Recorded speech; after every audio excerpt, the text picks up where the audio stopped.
Hey guys, let's get more news about Lakers, but first, don't forget to subscribe and leave your like. Lakers get encouraging news on secret weapon in blockbuster trade.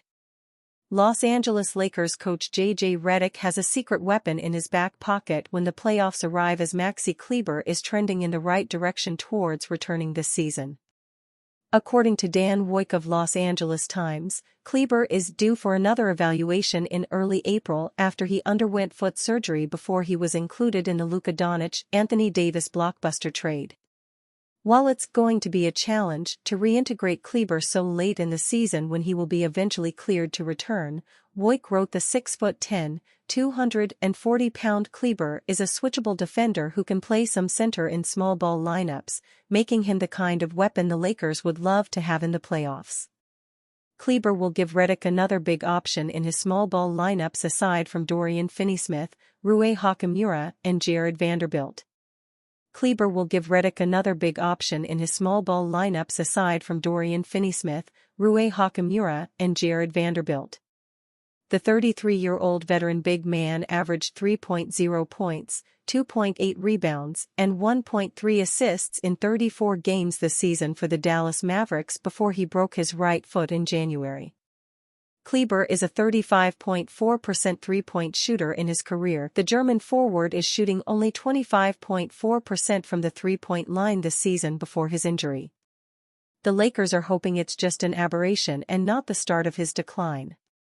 Kleber shot 34.8% from the three-point line over the last two seasons and a career-high 41% during the 2020-21 season.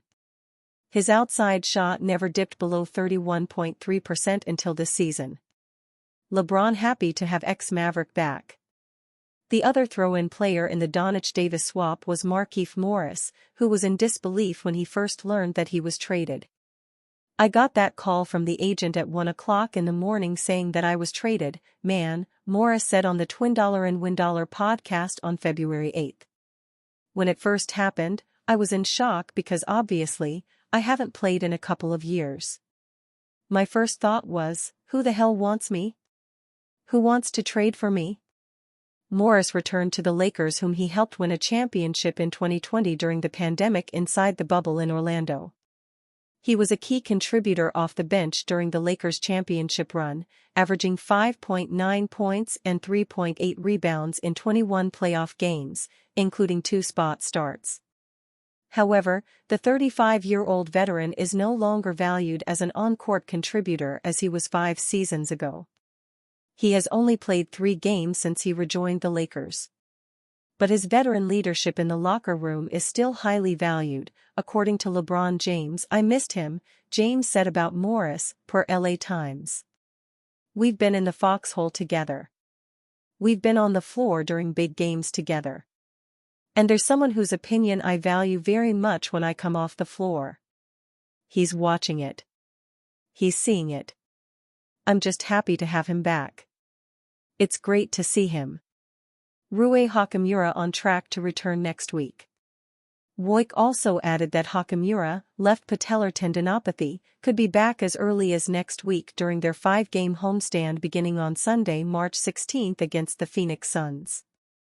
The Japanese forward will miss his 7th game on Thursday against the Milwaukee Bucks and likely Friday against the Denver Nuggets, but Woik reported the encouraging news that Hachimura is back on the court doing work, a really positive sign after he suffered a knee injury on their February 27 win against the Minnesota Timberwolves. The 6'8" Hachimura is averaging 13.3 points, 5.2 rebounds, and 1.5 assists while shooting 50.6% overall and 41% from the three-point line. Alder Almo is a basketball journalist covering the NBA for Heavy.com. He has more than 15 years of experience in local and international media, including broadcast, print, and digital. He previously covered the Knicks for Empire Sports Media and the NBA for Off the Glass. Alder is from the Philippines and is now based in Jersey City, New Jersey. More about Alder Almo.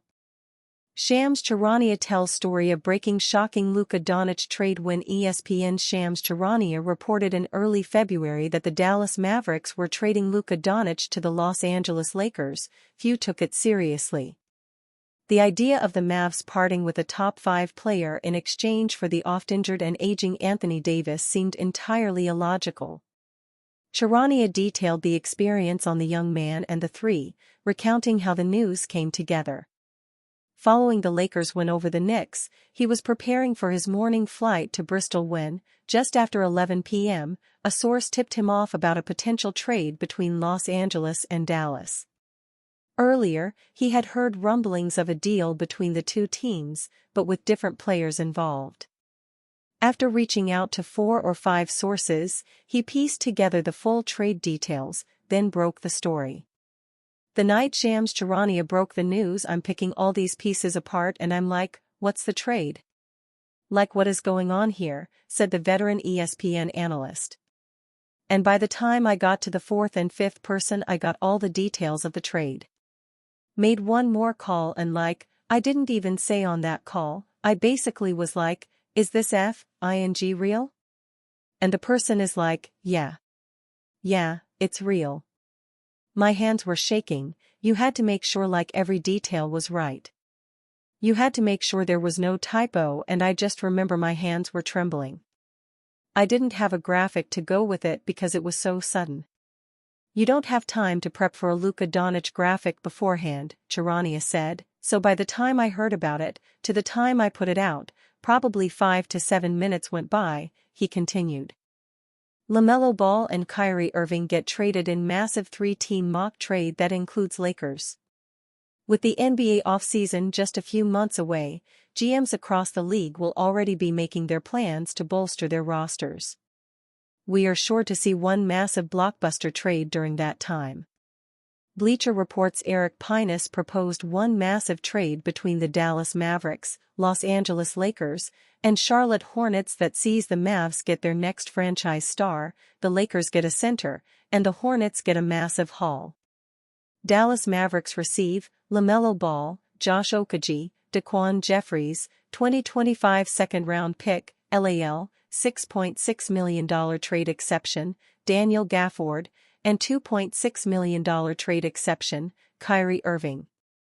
Charlotte Hornets receive Kyrie Irving, Dalton Knecht, Maxi Kleber, 2025 first-round pick, DAL, and 2029 first-round pick, DAL via LAL. Los Angeles Lakers receive Daniel Gafford. This deal comes with a few caveats. For starters, Kyrie Irving would have to opt into his player option. Otherwise, the All-Star can leave as a free agent. On top of that, both Irving and LaMelo Ball get a trade kicker of $6.6 million and $2.8 million, respectively. As for the Hornets, they would have to fully guarantee Josh Okogie's $7.8 million salary for the following season, while Daquan Jeffries' $2.7 million salary would have to remain non-guaranteed. And lastly, they would use their non-taxpayer mid-level exception to take in Maxi Kleber's $11 million salary. The deal is certainly a bold one. But would any of the teams be compelled to say yes? We take a look below. Would Mavericks say yes? When it comes to the Mavericks, it's hard to see them agreeing to this deal. While Kyrie Irving's recent ACL tear complicates their team's future planning, they seem to be confident in him recovering and returning to form once again.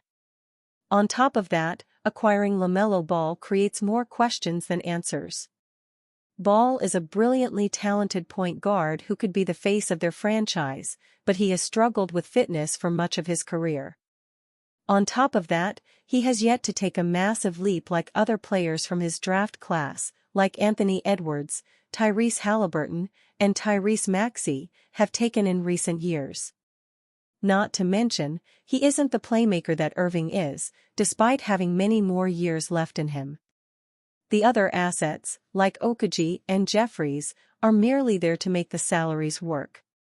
The trade exceptions they receive from this trade could allow them to bolster their squad. but it's hard to see how a core of LaMelo Ball and Anthony Davis, two very injury-prone stars, could compete for a championship. Hornets could benefit from Irving's leadership. As for the Charlotte Hornets, this deal doesn't do much for their short-term or long-term championship aspirations. Irving's ACL injury will keep him out for a long time.